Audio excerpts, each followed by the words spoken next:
in San Rafael, California, where there are over 400 pinball machines on display. So let's go take a look at some of the coolest ones.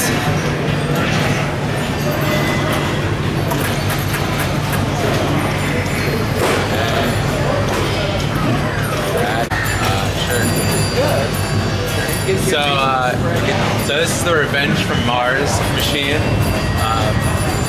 built in '99.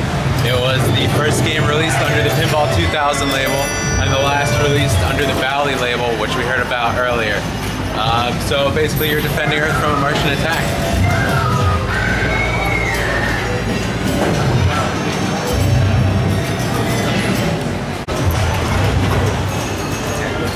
This is the Tri-Zone machine, built in 1979 by Williams, and this machine has quote-unquote the most futuristic sounds ever. So, you know, I don't know what we need modern sound effects for. This has an upper zone with A and B lanes that funnel into an eject hole, and if you spell try several times in a row by going into the hole, you get giant bonus points. This is the Outer Space machine from Gottlieb. It was built in 1972, and it forces you to kind of think out what you're going to do next, even as you try to maintain a nice sense of speed. There is a large middle rollover area that you can plunge over several times for an advanced bonus, but it's really challenging, and you're going to risk running right down through the center lane. So it's a thinking man's pinball machine, let's say.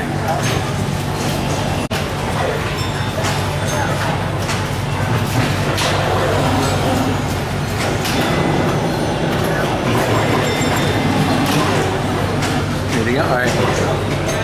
This machine right here is Rocket 3. It's from 1967, and it's one of March's first games.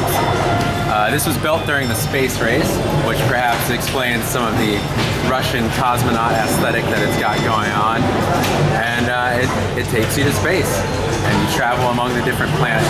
Notice that there is no Pluto on the backboard of this machine, so they knew something that we clearly didn't at the time. This is the Moon Shoot game by Bally. It's from 1963. And again, this is another sort of cosmonaut space race themed game. Yeah. Go.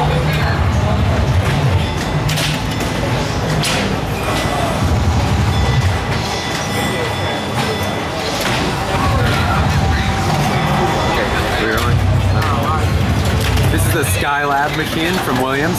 It was built in 1974, and again, it's themed around NASA, space, that kind of thing. This game is unique though because it has the letters of the name scattered about the pinball field, and if you go over all the letters in Skylab, you get a huge bonus. This is the Wizard machine, built by Bally in 1975. This was inspired by the Hollywood rock opera movie Tommy.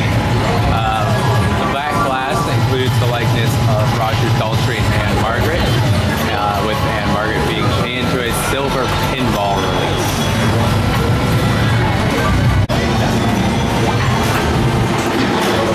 This is the Arrowhead machine, built by Keeney in 1963. You'll notice a bunch of sexy ladies hunting buffalo on here with bow and arrow. It's a Native American sort of themed game, featuring 2 TPs, which is basically on there to indicate that you can play with 1 or 2 people. This is the Beat the Clock game by Williams. This is a machine from 1963, and what makes this game really unique is that when your ball lands in the center kick-out star hole area, it remains there until the next ball comes out, at which point the game becomes a multi-ball game. So you're playing with at least 2 balls at once. This machine is Buffalo Bill from Gottlieb. It's made in 1950. It's a wood rail with a turret shooter on it, which basically allows players to aim the ball manually at targets instead of just firing away with the plunger. This machine is Lovely Lucy from Gottlieb in 1954. This is a pretty rare wood rail machine with 6 what they call gobble holes on it, where your ball can fall in and trigger special events. Based loosely on Lucille Ball and the Synchronize's television show from the 50s. Got the Hawaiian Beauty here. This is another 54 machine from Gottlieb, and it's one of the more extravagant looking machines from Gottlieb, especially in this time. The original name was Monkey Shines in the pre-production phase, but it was changed to Hawaiian Beauty at the last minute. This machine is called Grand Slam. It's from the Gottlieb company, and it was made in 1953. This continues the popular tradition of baseball-themed games. That's where the whole thing really came from. You have 9 special bumpers that you can hit, which will trigger special events in the game, such as getting a home run or a special play. This is the Mermaid Machine from 1951. This is considered to be one of the most prized Gottlieb wood rail machines by many esteemed collectors.